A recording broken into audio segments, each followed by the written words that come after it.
It's a good thing you did, because then I would have peed and I couldn't have gone to work like that. No, I didn't go to work last week. Okay, well, I still would have peed, and that wouldn't have been prudent for anybody.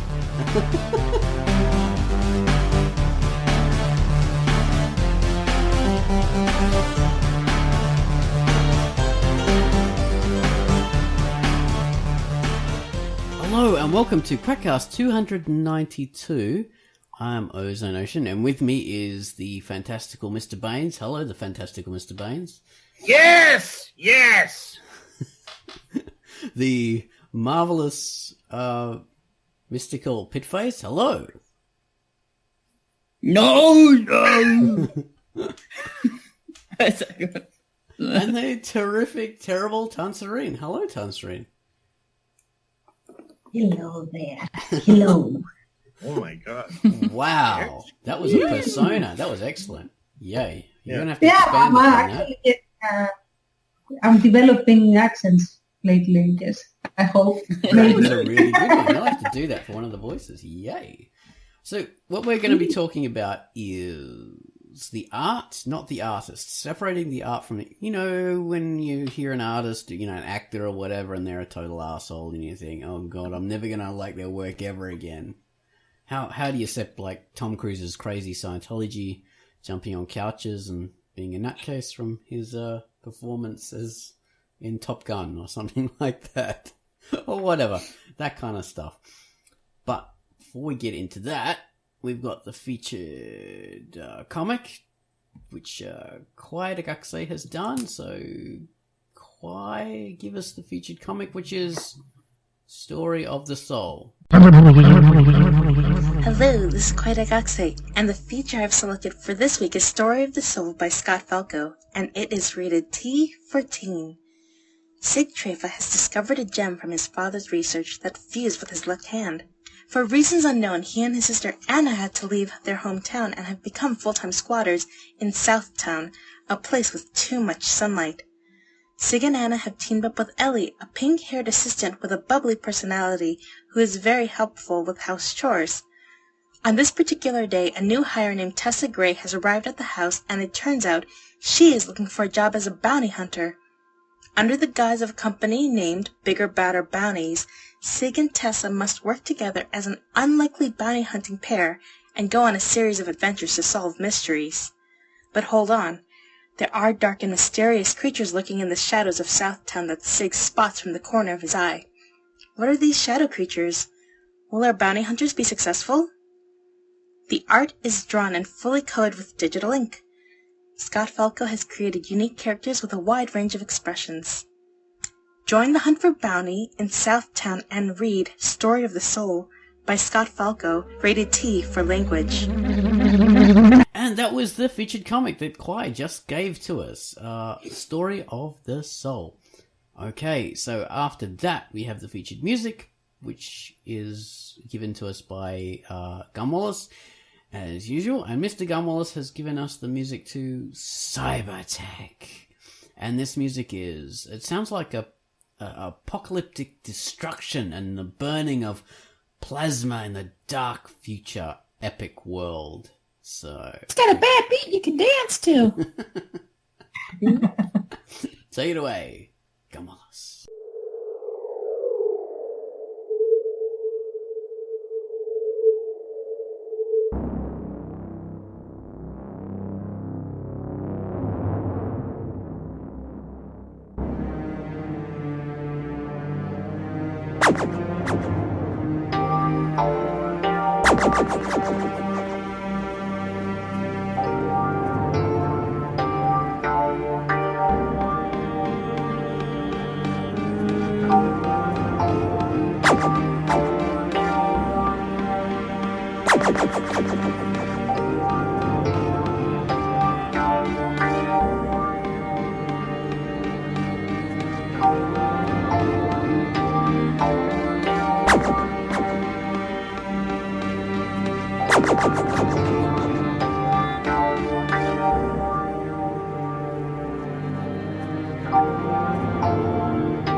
And that was our music, Cybertech. Listen to it. Well, you have listened to it and you've enjoyed it.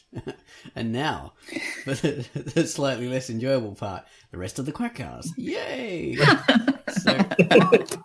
So we're going to be talking about the artist, not the art.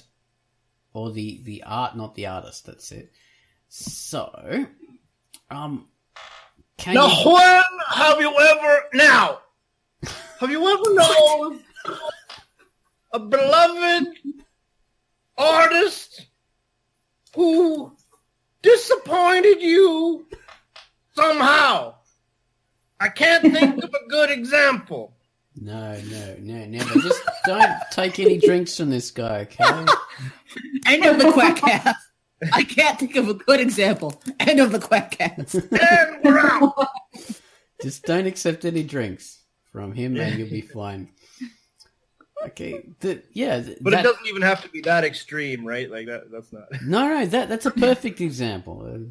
So it's a pretty unusual example, like a pretty excessive example. No, there are lots of ones like that. So the thing is, when you find an actor, musician, comic artist, or whatever, they're an arsehole. They do things that you disagree with. They're criminal.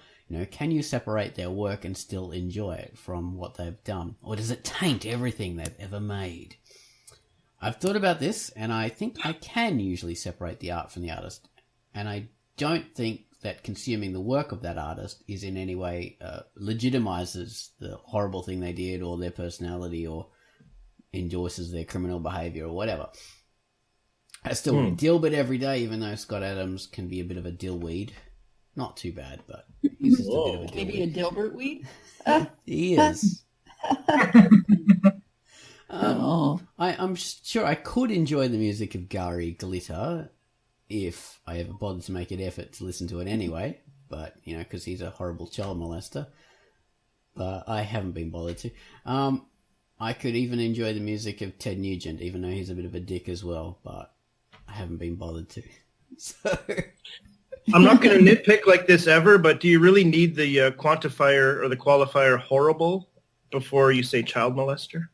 I just wondering. It stuck out to me. There's the horrible child molesters, and then there's like the middle tier, and then there's degrees. Yeah, it's all about degrees. It is degrees. I know what you're saying. Yeah, just being. I've got no idea. I just added it for effect. Yeah. Emphasis. Yes, that's it. That's the word. So we had some replies to this, but do you guys want to say anything before we get into the people? I'll say something after, so I don't step on any. That's a good idea. Probably. All right. Yes, I'll reserve my opinion for later. Fair enough. All right, so first up we have Kim Luster, and so she tells us, she says in her lovely voice, she says, I generally can with drama actors.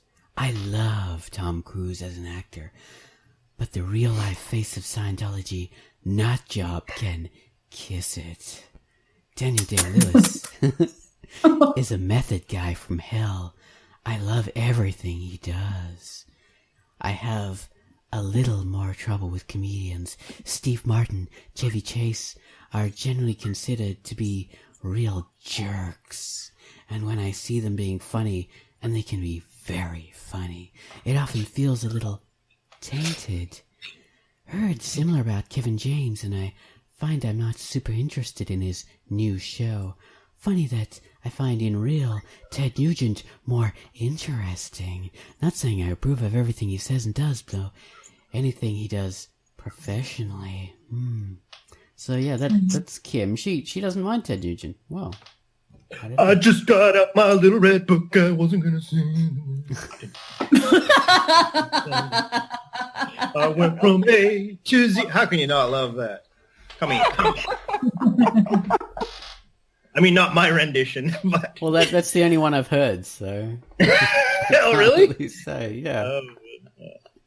You're my window into Ted Nugent's art. You poor soul. I'm sure you've heard some Ted Nugent.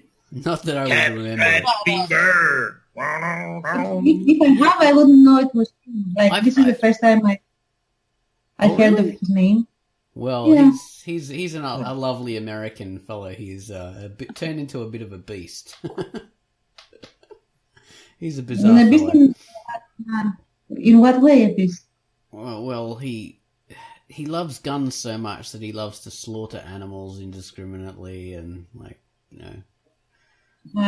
He's been seen. Some of his statements have been seen as sort of being racially, like, very provocative and like. He's kind of rednecky. Yeah. Yeah. severely rednecky. Yeah. Yeah. I was being nice, but you're right. I need you so much. All I did was talk about you. I don't know. You're not making him sound any better, Baines. There's just no getting over you. Oh no. The funny thing is, I have seen him sing Catch Retriever a few times actually, but it's so unmemorable that I could not recall anything about it. Oh. I'd like some of his songs before. Yeah, he's now that she mentions him, he's kind of, I mean, I don't think about him that often, so I can, if a song of his comes on the radio or something, it's kind of, it doesn't bother me too bad. But I was listening to Nights with Alice Cooper the other night, and he played some Nugent, and even before then he made some crack like, we all know who he's voting for, or something like that. No surprises there. My God. Yeah, him and Trump. Ultimate respect for Alice Cooper, though. Same guy. I love his show, dude. He's just hearing him talk. He's never pretentious. He's never up his own ass. He's just like, I don't know. He's a very good radio host. Yeah, he's like got charisma. He's funny. Man, I got to hear that show again. It's been so He makes long. dad jokes, man. Like some of the things he says can be almost akin to dad jokes. He's like, oh, okay. Yeah, he's kind of That's goofy. about it. Yeah, he's like a little corny. He's a good... Well, let's move on. We have Bravo now. Do you want to do Bravo, Mr. Baines? Take on Mr. Bravo. Bravo. Is there a potentially hateable celebrity voice I could do? Well, you did that Bill Cosby voice very well. I guess that's I sort of blew it on that one, right? Like, where do you go after that? No, yeah. At first I was going to say you didn't. I thought you were saying you didn't do well, but I caught on who it was. But that's not what you were saying. Go on. No, that's a good point too. But yes, thank you. But okay, I can't think of someone Tom else. Cruise, Ted Nugent. Anyway, you guys should get a job as an airport screener on the overnight shift. Then you get to meet all the celebs you can handle and find out who the good guys are, don't you know? Ted Nugent is a real down-to-earth guy you can have a beer with. The same was with James Garner. I know someone that did have a beer with him, I guess he means. And Steve McQueen, who must have been the coolest guy ever. Bill Murray is exactly like his persona in movies like Caddyshack or Zombieland. He really is like that. That's amazing. It'd be cool. It'd be really cool. Oh, man, he'd be the number. Chevy Chase is intimidatingly tall and is sardonic and snarky. Get past that, and he is pleasant enough. Bill Cosby is a colossal asshole. Dr. Isaac Asimov was lovely and funny, but you had to approach him the right way and remember to call him doctor. Just like Tangerine. Arnold Ellison is also snarky and sarcastic. Even caustic, but he is pleasant enough. Once you get past his sarcasm, is he still alive? Mm-hmm. Doubt it. I don't know. Yeah, apparently he was kind of a tough customer, or is, or was, or whatever. David Gerald is a downright pleasure to be with. Any member of Monty Python are wonderful guys, very approachable and irreverent. Graham Chapman was powerfully shy and soft-spoken, and Cleese can be arrogant, but is ready to admit he is full of himself. Sean Penn is an uptight dickweed. Billy Crystal is wonderful, down to earth, and very approachable. That's my Billy Crystal impression. Mel Brooks is a riot. Gene Wilder was very mild and soft-spoken and incredibly nice. Tom Cruise is tiny.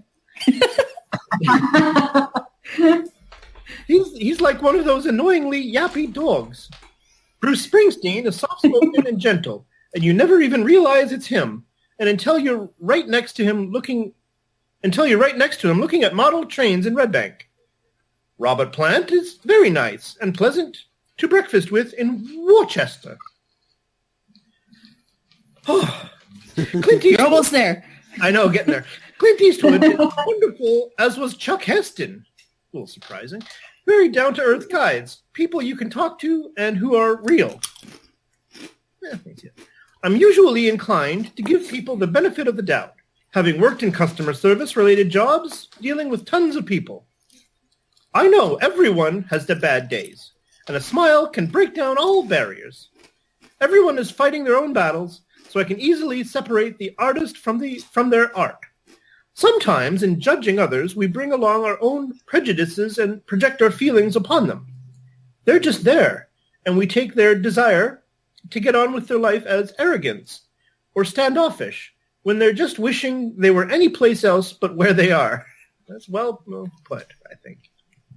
Yeah, that's valid. I mean, the media, it's an entertainment industry, first and foremost, so not to say that like every time you hear somebody about it, it's a lie. But a lot of times things are, you catch somebody on a bad day, it's one thing. Or somebody has some particular views that become overblown. Who knows? I mean, I'm not defending a lot of people out there, but it is good just to kind of keep these things in mind, that when we do get these ideas about people, even Ted Nugent, that they're not things that we firsthand have experienced ourselves. We're hearing them through somebody else.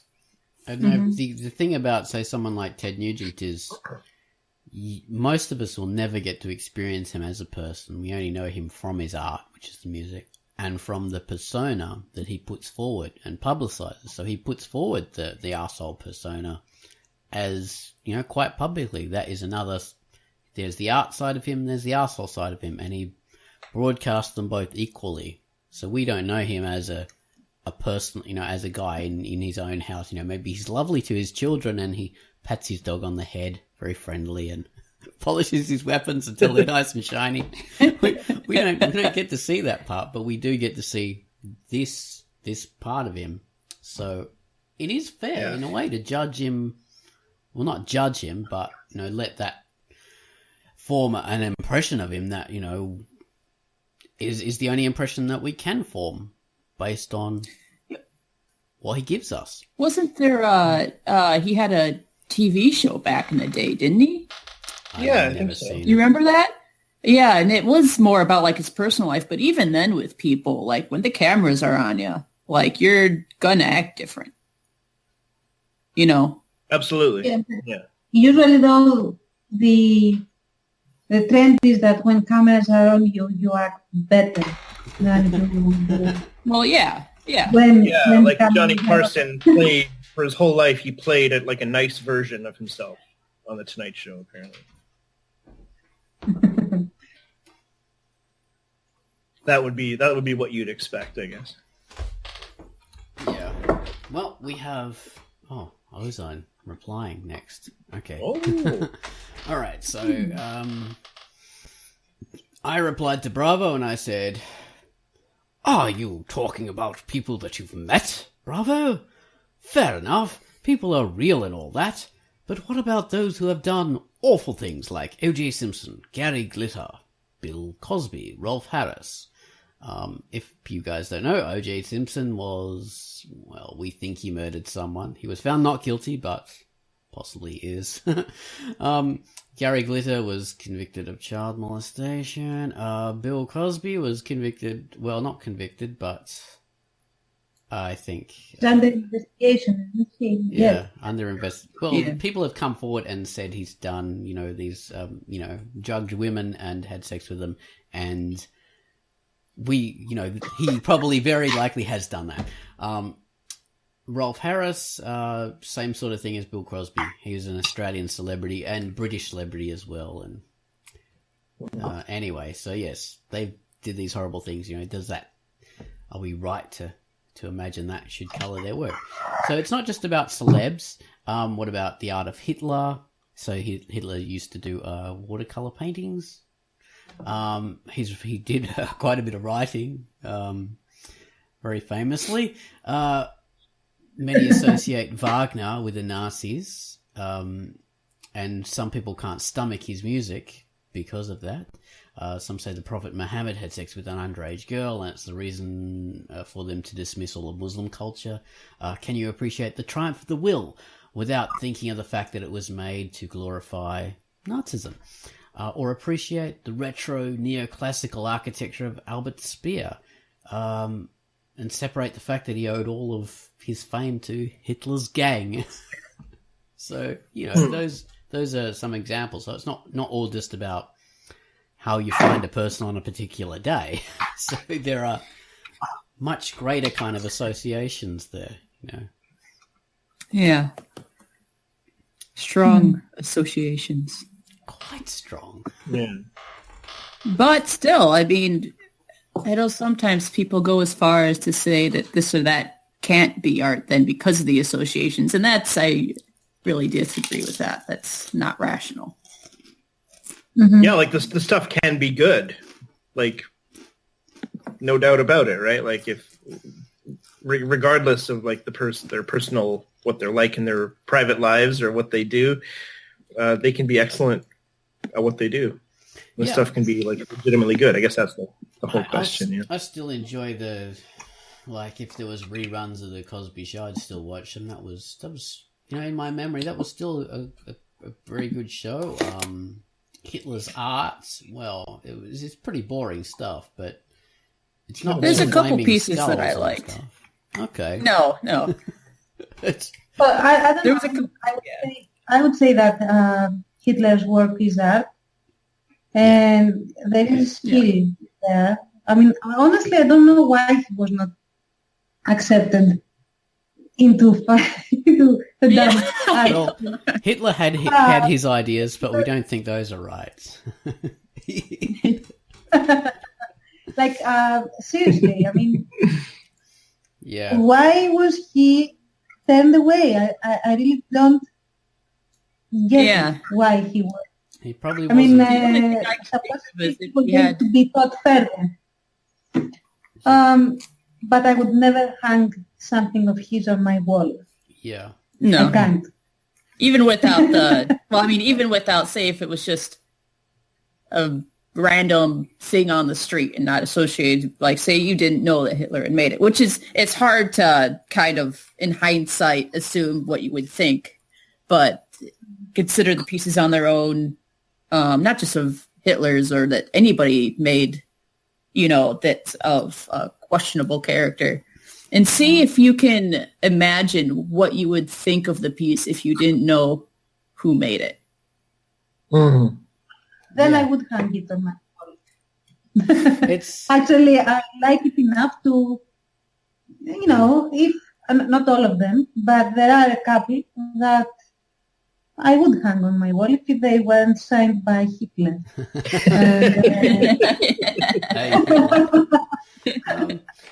I think the reason why the works weren't accepted into, why he wasn't accepted into the art school that he wanted to be, it was because for the time his works weren't up to the standard of the rest of the students, and they were a bit conservative and a bit old style. They didn't pop as much as the rest of the people's work. So it was more that than anything else.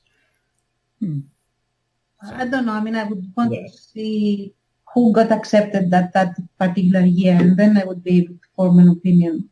Right. But, for example, if I see, I'm looking now at the work of Albert Speer, and honestly, I don't like it. It looks very bland, dry, and ugly to me. With the exception of the stuff that, in my opinion, rips off St. Paul's Cathedral. Everything else looks extremely bland and boxy, like the Volvo of buildings, in a sense. Well, they are very... I'll go on.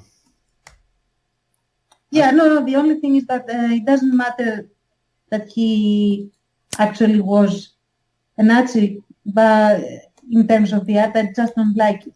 Yeah. Yeah, his architecture was rather, neoclassical. Very stark. In that... It's like a stark sort of neoclassicalism. Like, yeah. Big and grand and, simple. But that style was popular at the time, that a lot of American architecture is very much that kind of thing because Americans love that huge, grand, echoing ancient Rome.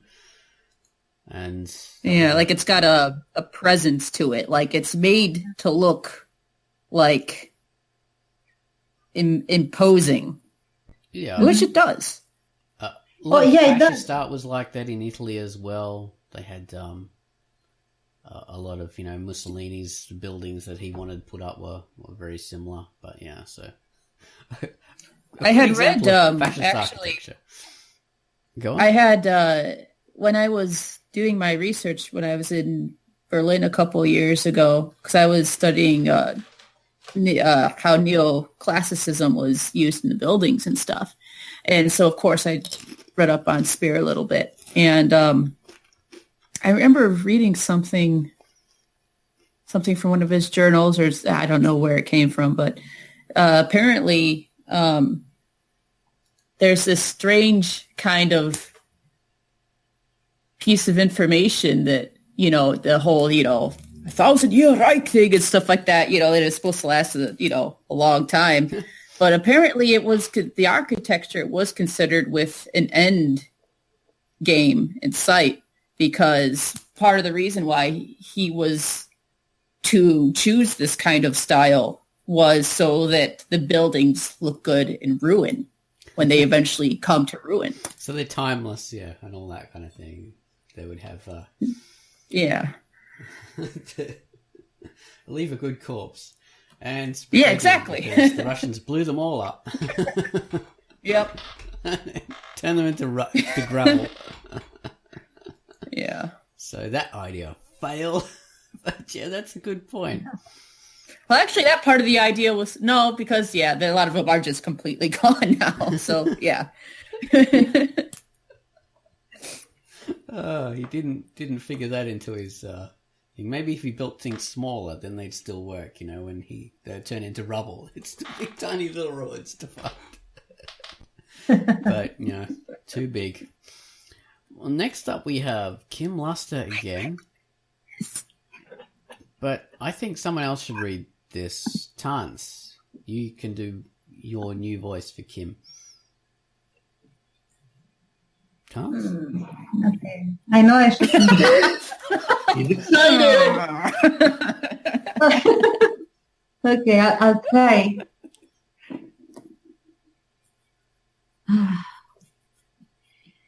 My goodness. I think sometimes when we reject someone's art based on their real life personas, it could be that we're fine. I cannot do it. I don't know. Fantastic. That's fantastic. Sounds good. Yeah. Reinvent, Tanya. Reinvent. I'll try. Okay. I'm sorry. I'll try. I get stage fright. Okay. That's understandable. It could be that we are fighting back at them in the only way we can. A similar thing can happen in sports. Right now, Colin Kaepernick, a professional American football player, has taken to kneeling when the American national anthem is played before games. To not stand and place a hand over your heart is generally considered a jerky thing to do. Kaepernick claims he's doing it as a protest against unfair treatment of African Americans in the US. Nearly everyone agrees that is his right, but many are also talking of boycotting games he's in, burning his jersey, etc., as a way of showing disapproval against what they consider scumbag behavior on his part. For fans of sports and art, there really is no way to show one's disapproval outside of criminal behavior. Of course, fans can be real slimebags too.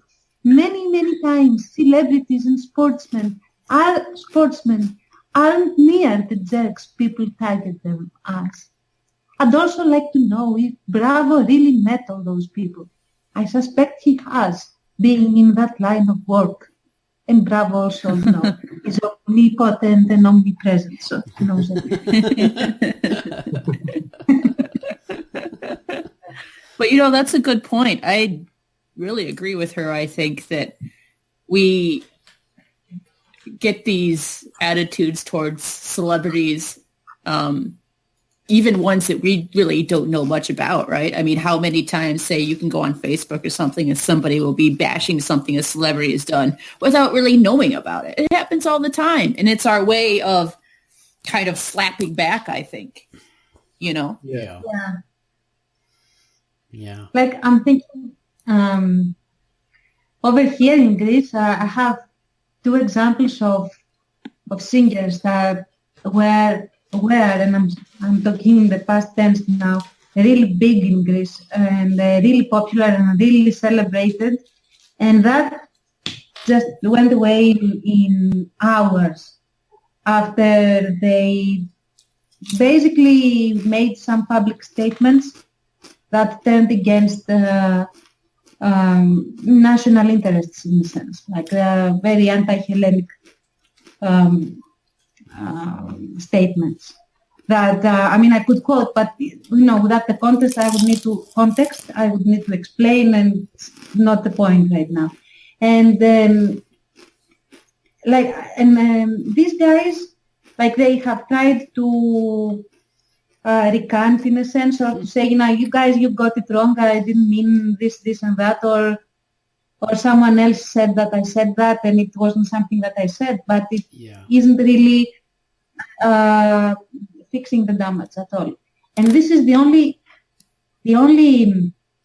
thing that can get your career to die in Greece. Like, if you turn away, if the Greeks feel that you are backstabbing them, you are basically dead in terms of career.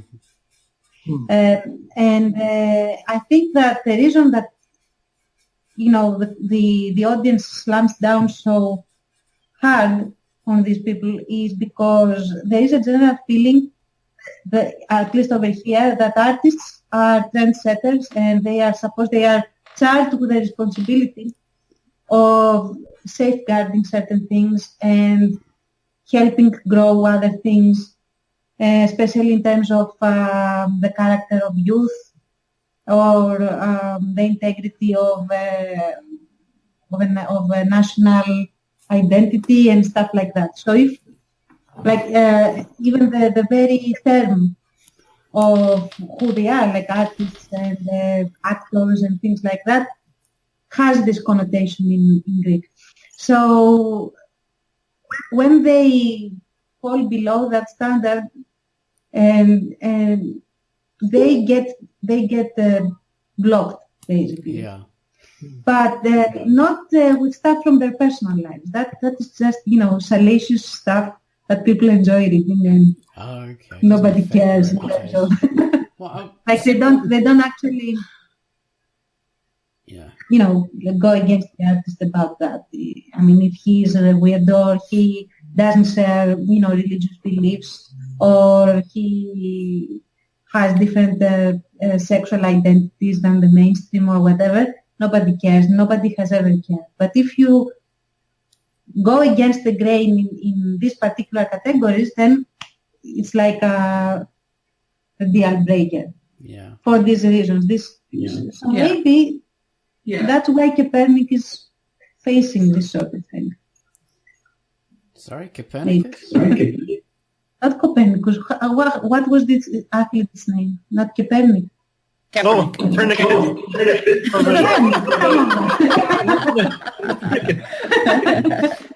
I remember that. From what you were saying... Kaspernak? Yeah. From what you're saying, Terence, it reminds me of the Dixie Chicks in America, who were a very popular country and western act. Yeah. Oh, yeah.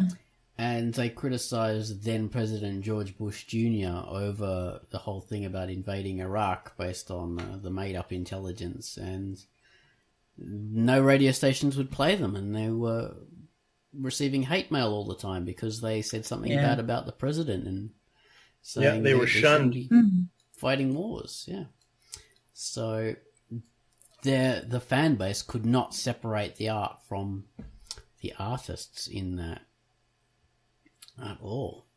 Whereas, a lot I wonder how many of those people were really fans in the first place, Well, country and western fans do sort of have a reputation. That's true. You're very right. Yeah, you're right. Yeah, country fans are sort of, typically we think of them as being on the right, to the political right. So them criticizing really cuts right to who their fans were, I guess. Were. Yeah.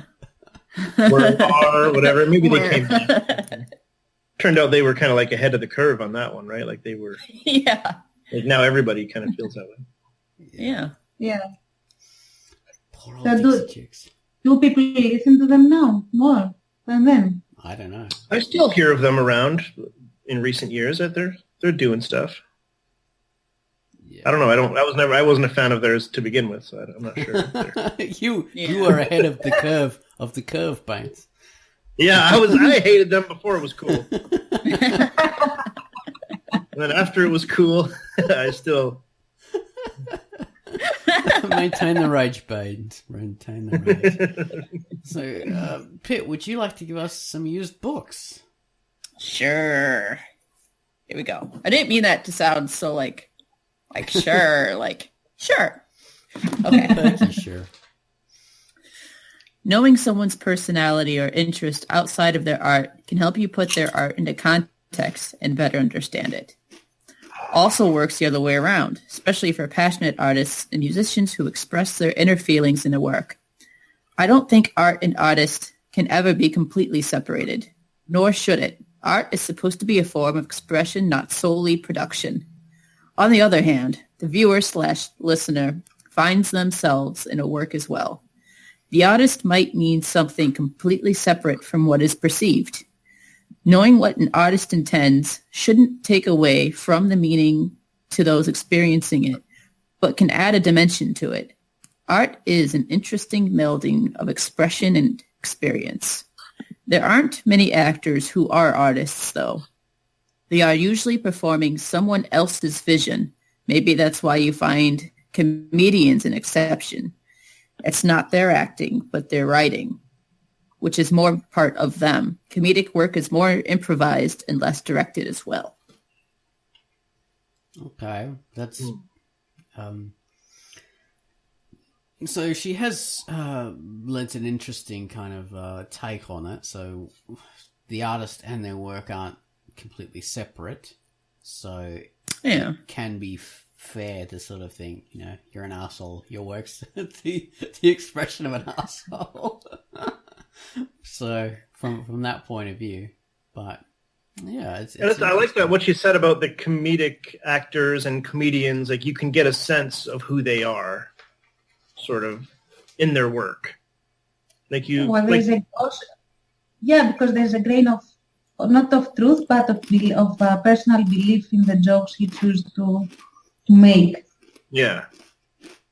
So. Hearing that Chevy Chase and Steve Martin are not apparently not very warm people, or not very, tough, hard to get along with, or whatever they said. That's kind of not surprising. Just knowing their work, it's kind of it's kind of I would have expected that, actually. You can kind of see it in their stuff. Yeah, you can. sort of arrogance of. There's a coldness to some of it, and not in a bad way necessarily. That's fine. People are different or whatever, but a bit of an archness, maybe. Yeah, they're very educated people, and that kind of. I think though that at least some categories, at least, of artists are expected to be a little bit on the not so social, not so pleasant side. Like I'm thinking about painters, for example. Like everyone knew that Picasso wasn't, your Prince Charming. Okay, but nobody had a problem with that. I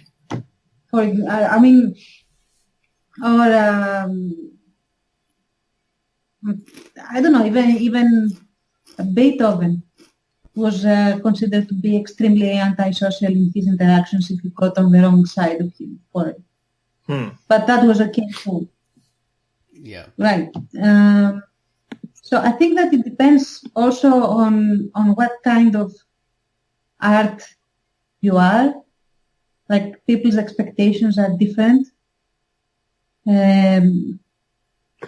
Depending on what you represent in a sense, like the quirky,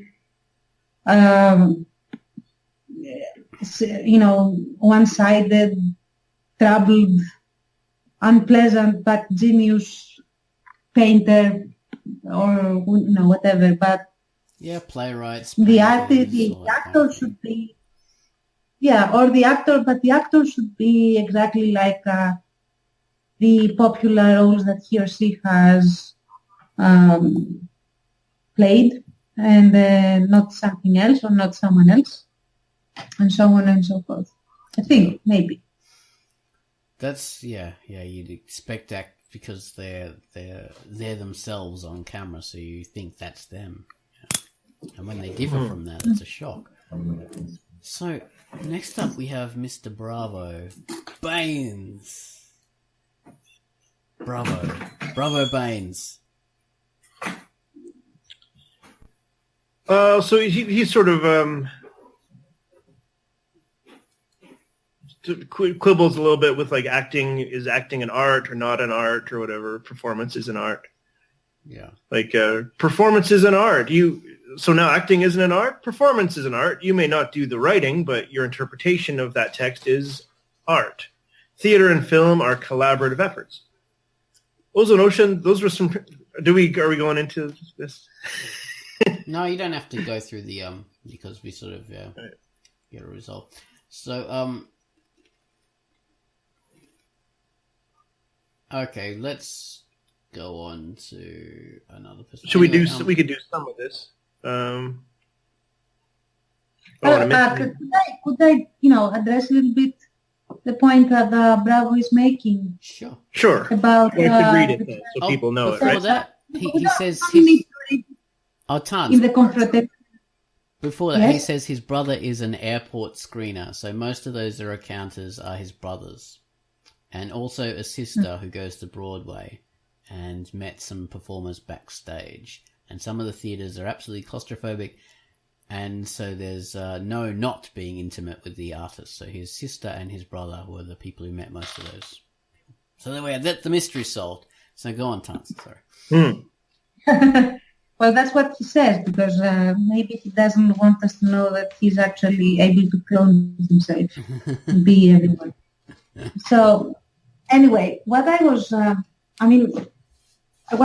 to say is that, okay, he mentions that, the Nazis is maybe one extreme example, and then he mentions art made for the church or commissioned by the church, or made by extremely pious people, or even religious texts or religious artwork made for worshipping purposes, and how people should interpret that if they do not ascribe to those beliefs, and so on.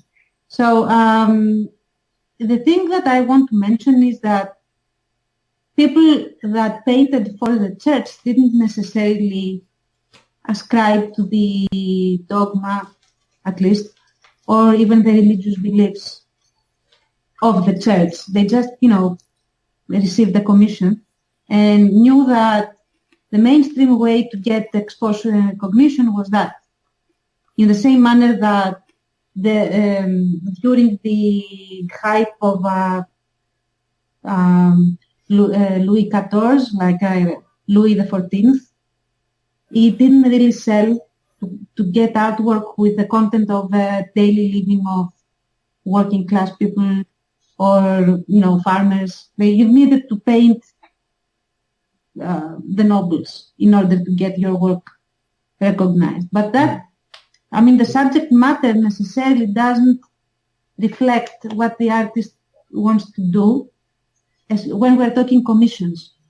Yeah. So, except, I don't know if we would be fair to the Renaissance painters, for example, if we evaluated their art as religious art or things like that, especially considering how sometimes they did troll the Catholic Church with some people that they positioned in specific contexts, especially popes that got placed in purgatory or in hell in grand depictions of the Second Coming or things like that, which was basically a critique of the conduct of the church through the commission of the church. So I think it's way more complex than that. Exactly why when we talked about Speer, my issue was just that I didn't like what he produced more than anything else. Or if I look at communist architecture, and which was commissioned to be a certain way, or ancient Egyptian architecture that also was commissioned to be a certain way, to give certain political messages.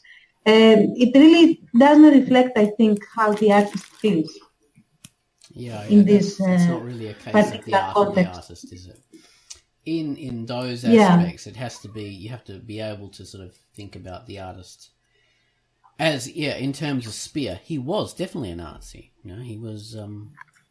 His stuff was built with slave labor. But I'm thinking that he was. Yeah, but if he made degenerate art, which was a thing, he would not get any commissions, even assuming that he was no Nazi, which he was. But I'm talking in a what-if scenario. If he wanted to survive in Nazi Germany, he had to produce Nazi art. But he wasn't. It wasn't just surviving. He was the most popular artist. Yeah, he was the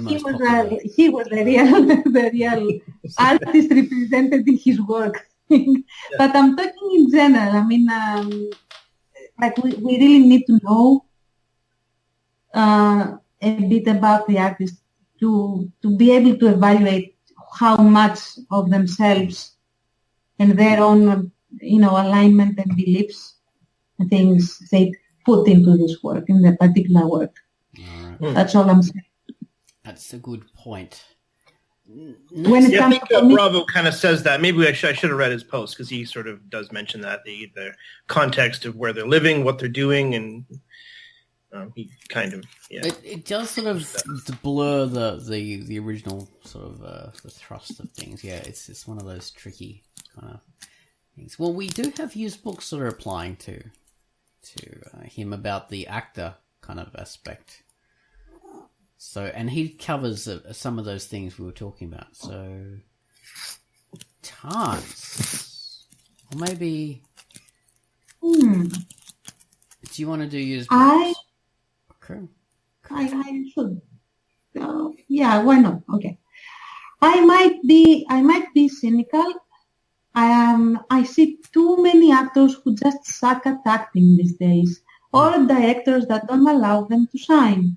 I suppose even they are as much an artist as the people mass creating souvenir paintings and knickknacks. I also feel bad for some of the actors being stuck in front of green screens interacting with placeholders. It's art as expression versus art solely for production. If the audience gets something out of it, it doesn't matter whether the artist put much of himself into it. It just seems much more meaningful when both happens. I hate the idea of artistic products created solely for an audience. I'm sure it happens a lot more. Bravo, you put it really well about context. There you go, she mentions it.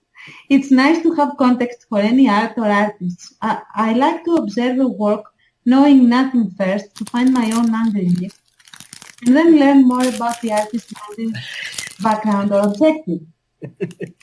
Admittedly, after I read about Dali, I found myself noticing all the ants in his paintings. That started creeping me out.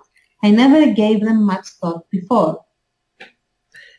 Yes, Dali has. The more you know about Dali, the stranger you'll find his work. You know, he had an extreme fixation on female genitalia, and as we all do, but he had an extreme fixation on various aspects of sex, and when you know about that, it lends a very strange color to his work. It's quite strange. I don't know about the ants thing though.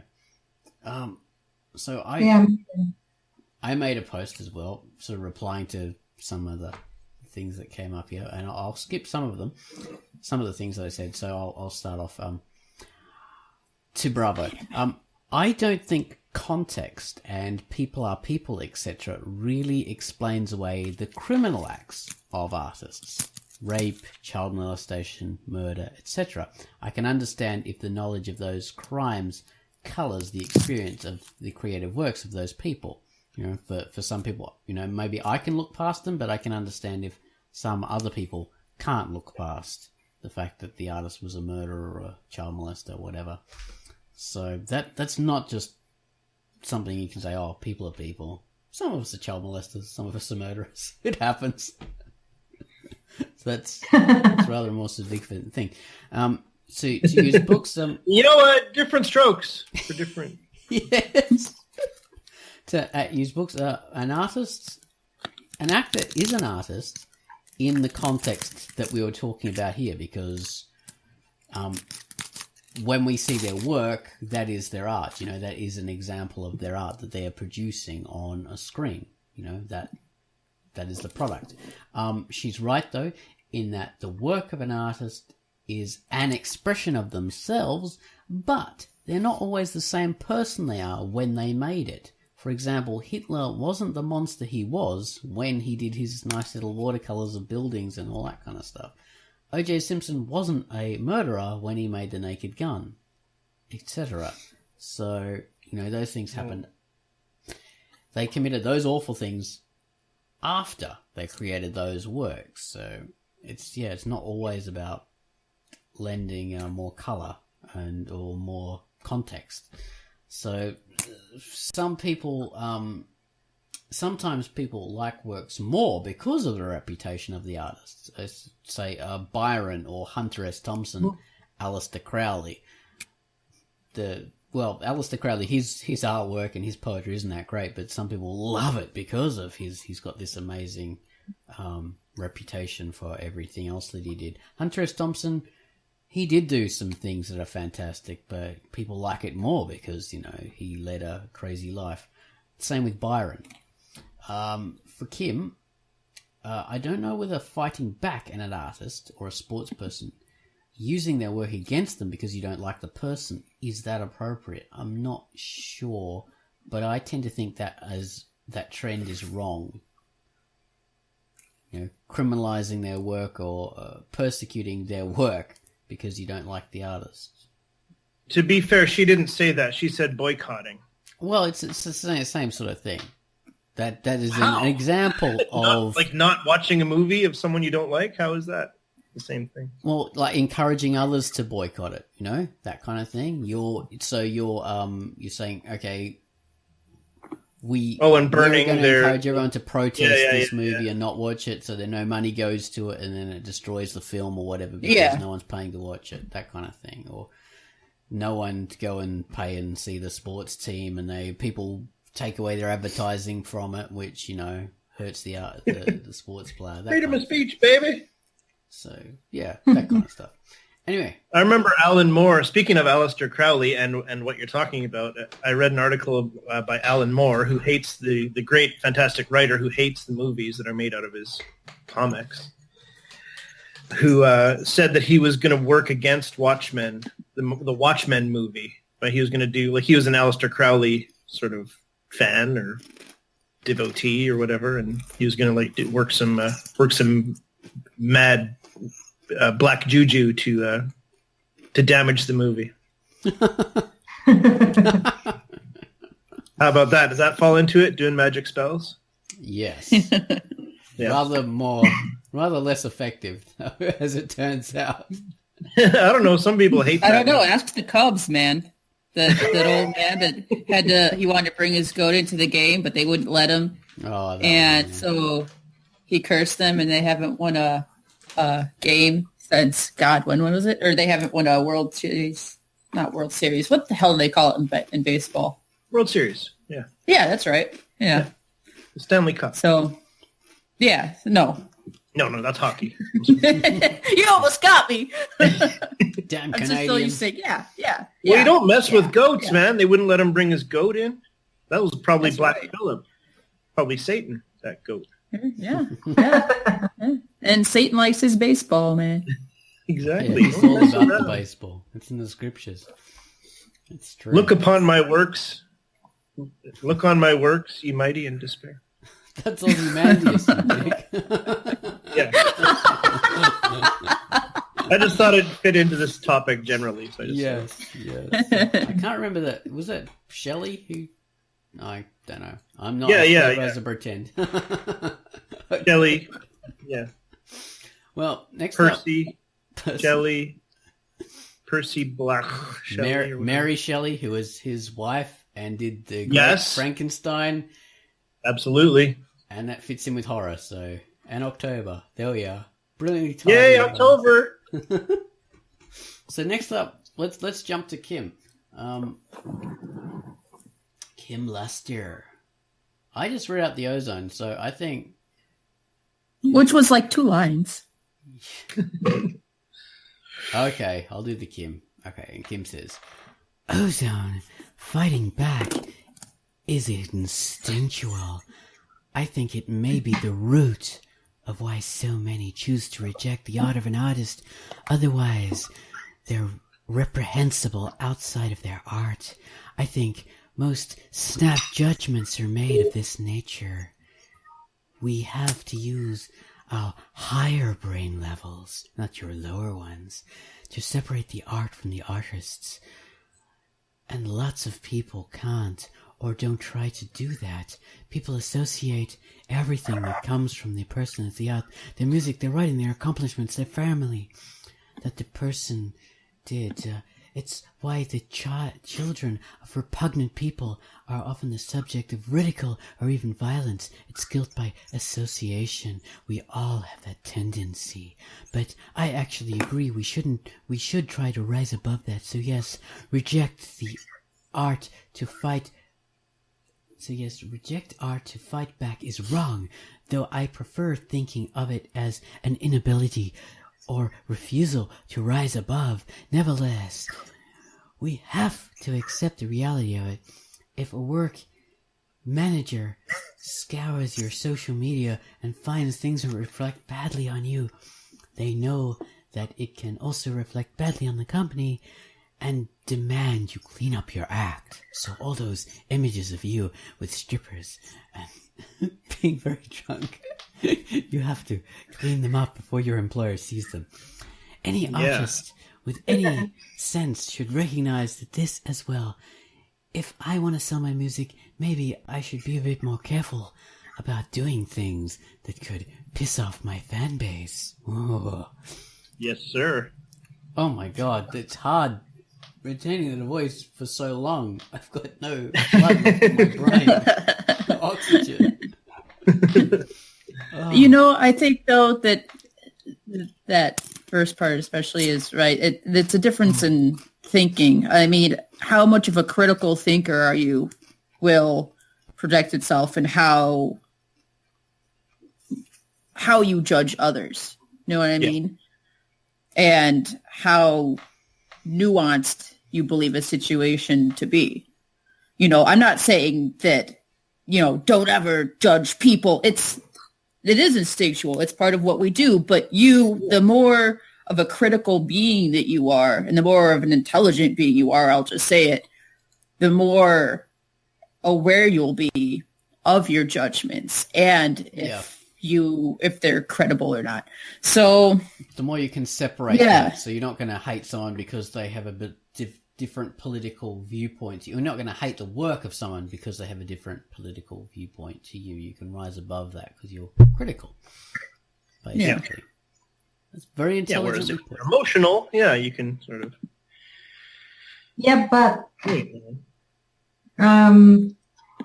there's a difference when we are discussing an artist's personal belief system or political affiliation or,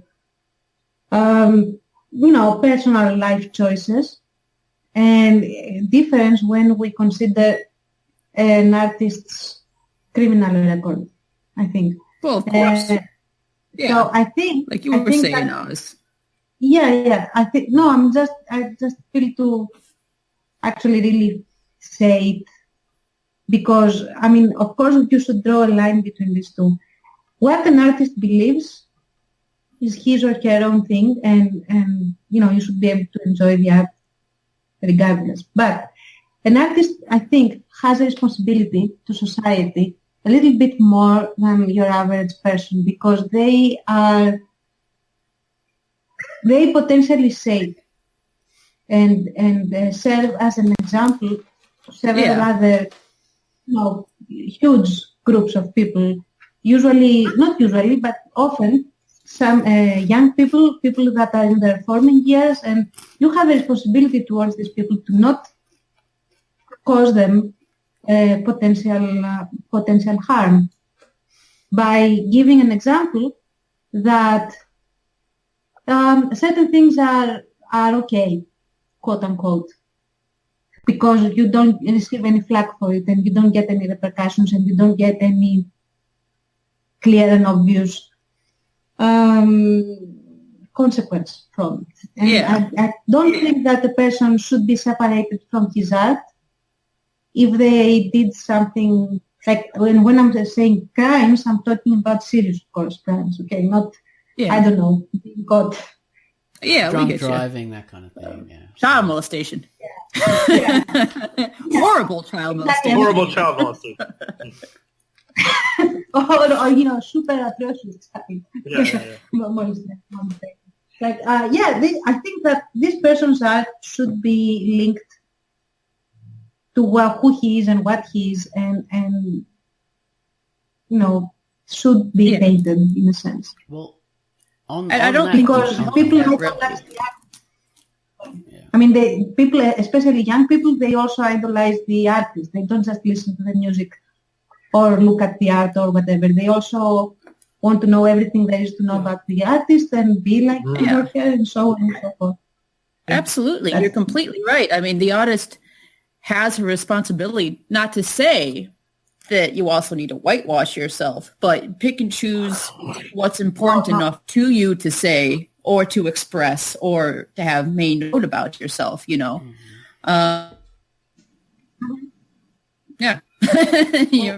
On that note, we have Jinjo saying sort of very much that kind of thing. Who should do Jinjo? Baines or Tance? No, I have done my turn. Okay, Baines, Jinjo.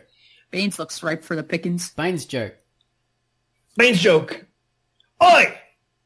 I'm late to the party, but I was a big fan of the Lost Prophets, wasn't I? But I haven't listened to them since the singer was convicted of numerous child sex offences. Horrible child sex offences. I'm not going to say they were horrible, but they weren't great. Anyway, I can't separate the voice. Gene Joke didn't say that. I can't separate his voice and lyrics from the crimes. However, I can to a degree with Gary Glitter. Gary Glitter. Perhaps it's because I was never into Gary Glitter. So, in relation to Hitler and his art, I imagine it would be far easier for someone like me to appreciate his art than it may be for a Jew. That said, there may be a power in it for them. Yeah. Tom Cruise in Scientology doesn't bother me. I don't see him as crazy, and more than any other Christian actor is crazy. He's a smarmy git, but gold at what he does. So he's saying there's it's not just the fact that these people did crimes, it's also the way that he relates to them personally. You know, these crimes are like the crimes of Hitler are more distant. They don't affect him as personally as they would a Jewish person.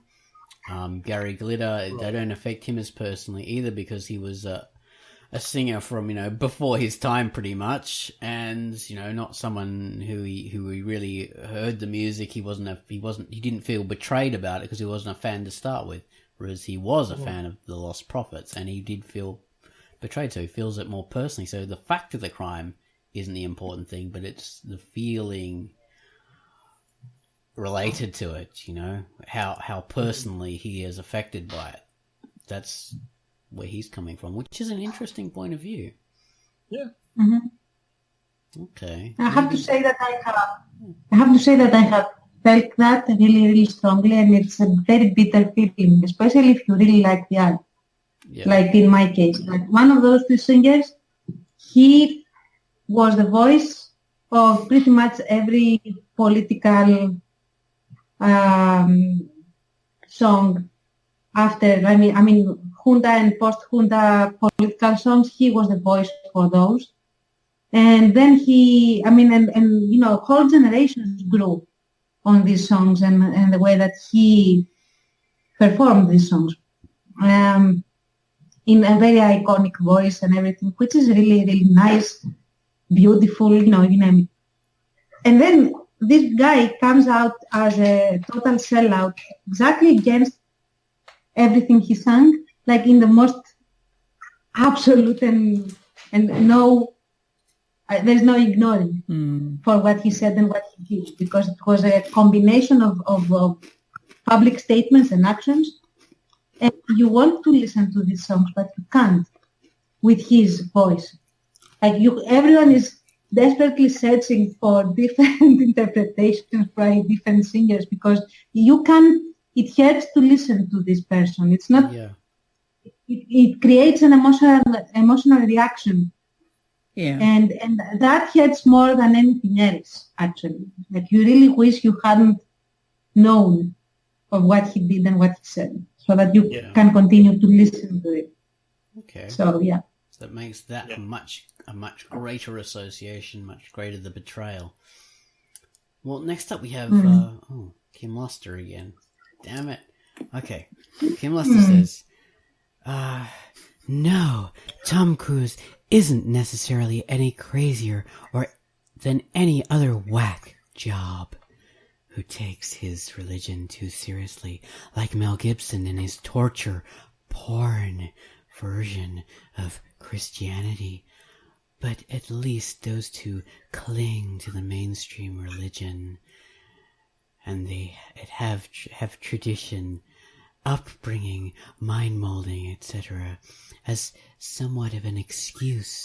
But Tom Cruise was an adult already, well into his rising movie stardom, when he decided that an eccentric sci-fi author was a prophet of the one true faith, and it takes a special level of strange to take that leap, in my opinion.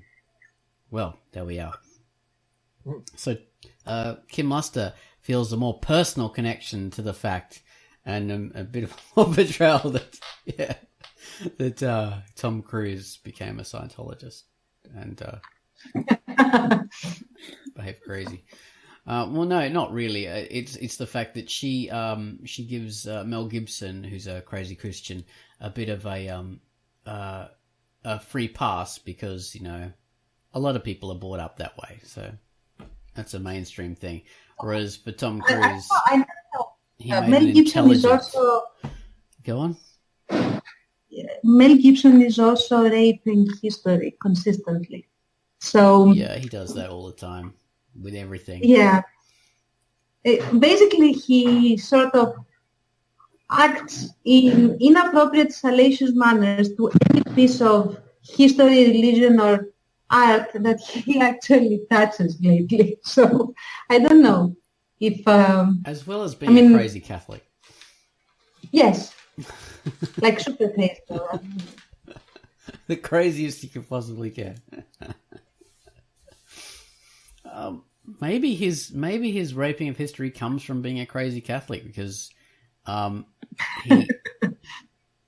you know the anti-Englishness in his American War of Independence stuff, War of Independence type film, and his anti-Englishness in Braveheart.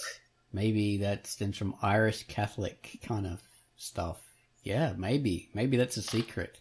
His Catholicism has taken over. And his hatred of the Jews and his all that kind of stuff. Maybe. That's the mystery. So next up we have... he didn't love Christ anymore. I mean, considering that particular movie that Kim Laster is alluding to, I mean... That's a very Catholic interpretation of Christ and his suffering. They have to have suffering. But there's a way that to show this suffering. Like, over here when the movie premiered, like nobody could actually go see it because it was so out there. I mean, very, very extreme. Like he enjoyed the suffering in a way. If you know what I mean. Yeah, S&M kind of stuff you're talking about. But that is that is an aspect of like extreme weirdo Catholicism, you know. People would scourge themselves like with the cat o' nine tail kind of things in order to feel pain and absolve themselves of sins or whatever, you know. So that is definitely part of Catholicism. But we're getting off topic here. We have Gene Joke, and he says... Oh. I'll read it. I haven't read one for a while. Do so. All right. Make it so, number one. Why? That's him saying that, not me. Why? If you believe in ancient fairy tales or more recent ones, the end result is the same. At least Scientology admits its roots are fictitious. Anyway, this could derail the thread. You mentioned Mel Gibson. I have no issue with him despite his views. He still does what he does well, and it doesn't color my views of his work. Well, there you are. He's not affected personally, so he doesn't give a shit. Oh, and last up, we have Bravo. Baines, do you want to return? From Most Art I See. Most art I see, I can easily separate the artist from what they produce. It may reflect their inherent flawed character, but who they are is irrelevant. Totalitarian regimes often strip any feeling and creativity out of the art they produce, though it can make for good horror or study in persuasion or even worship of some fatalistic cult of death. Interesting. Yeah. So, we're running out overtime, so we can't go on for too long, but what can we conclude from this? Personal connection makes the feeling of betrayal more stronger for a lot of people when they hate work, but also can help them forgive an artist the crimes they've done, and you know, people can still like their work in spite of some of the things. I know a lot of people who would still love Bill Cosby's stuff in spite of what he's accused of, because they love the persona they have known of him from the old days, and that sticks with them, you know, that lovable kind of Dr. Huxtable kind of And Bill Cosby from the Fat Albert kind of days, so people will look past it. So this depends. It's not a black and white thing at all. Sometimes the art can be separated. Go on, Tans. Yeah, sorry. No, I was saying that I think it really depends on both the connection you have with the art and the artist, the level and quality and gravity of the crime, if it is a crime, the level and gravity and accordance with or contradiction to whatever philosophy it is that they are openly admitting to, depending as compared to their art. Like if they are going towards one direction in terms of a philosophical or political or whatever direction, and then they come out as something completely opposite, maybe that also plays a role. Yeah, and like it is a kind of thing. It is a factor of all these things. Yeah. On whether the art gets tainted or not. Oh, damn it. I've just thought of something that's going to extend things a bit longer. On those grounds, Tance, a friend of the family really loved Cat Stevens. Loved Cat Stevens, and his music was all about peace and, finding truth and the cat's in the cradle and the silver. Wait, was that him? No, that's someone else. I think so. No. Cat Stevens, like Peace Train, all that kind of stuff. Like the pine trees lining the open road. I got a name. Is that Cat Stevens? I can't. It doesn't ring a bell. That might be the Cats in the Cradle dude. Yeah. Anyway, sorry, guys. So Cat Stevens all about peace and love and stuff like that. And then he switched to he became a Muslim late in life. Not late in life, but at the end of his period in the 70s, in his period of stardom, became a Muslim, and then he sort of became a bit more extreme, and the whatever cleric that he was subscribing to was influencing him in certain directions. And there was a whole fatwa against Salman Rushdie, the writer, for his famous book, The Satanic Verses. And there was a fatwa, that he was meant to have a death sentence put on his head. And Cat Stevens agreed with that.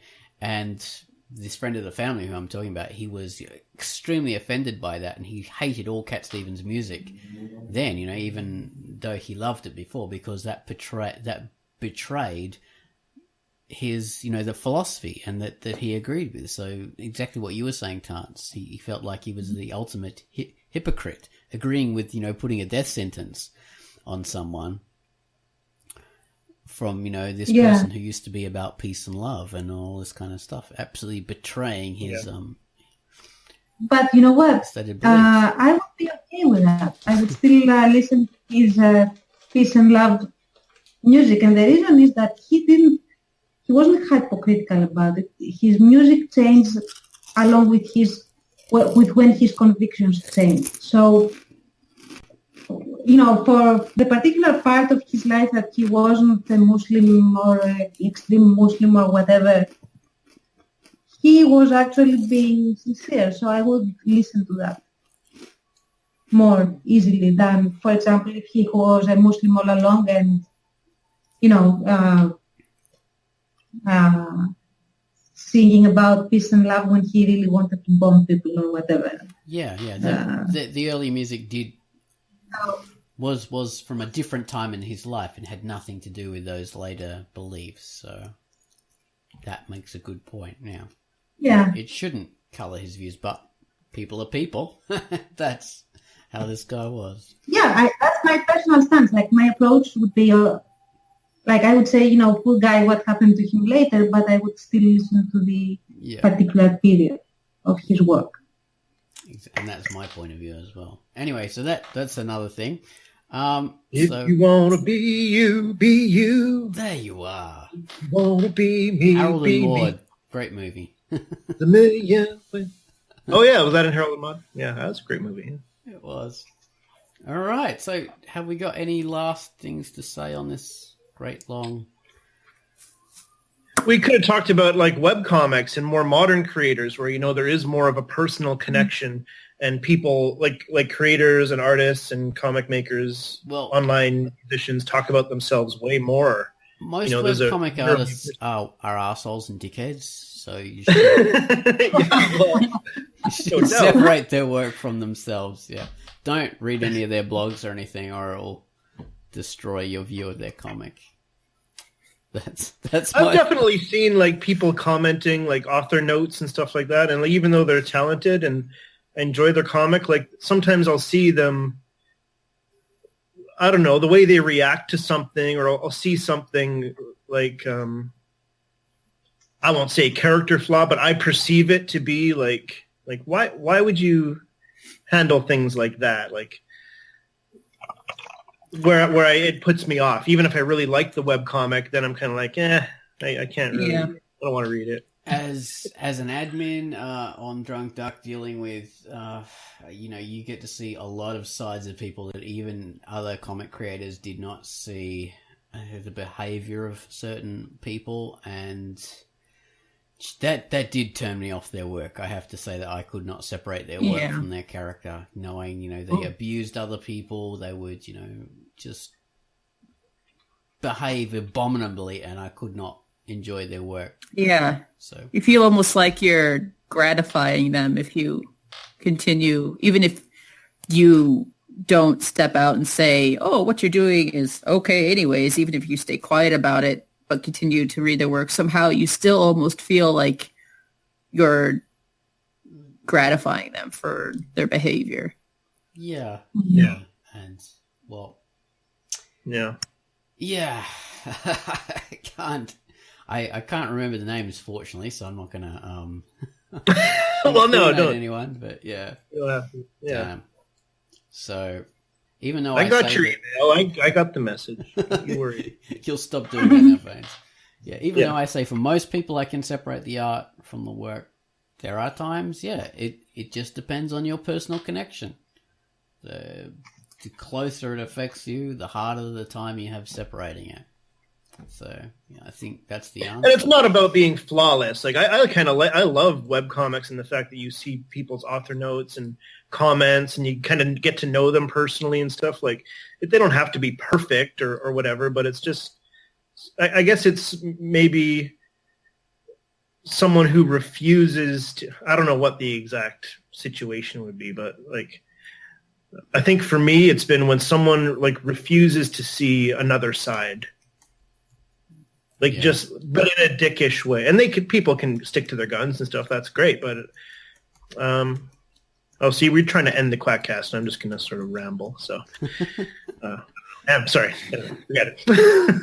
No, that's all right. There's a million ways to be. You know that there are. Oh. There you go. Oh, baby, baby, it's a wild world. Okay. That's the Quackcast. Quackcast 292, separating the artist from the art. Yay. I need to keep it separated. All right, thanks, people. Bye-bye. Bye. Bye.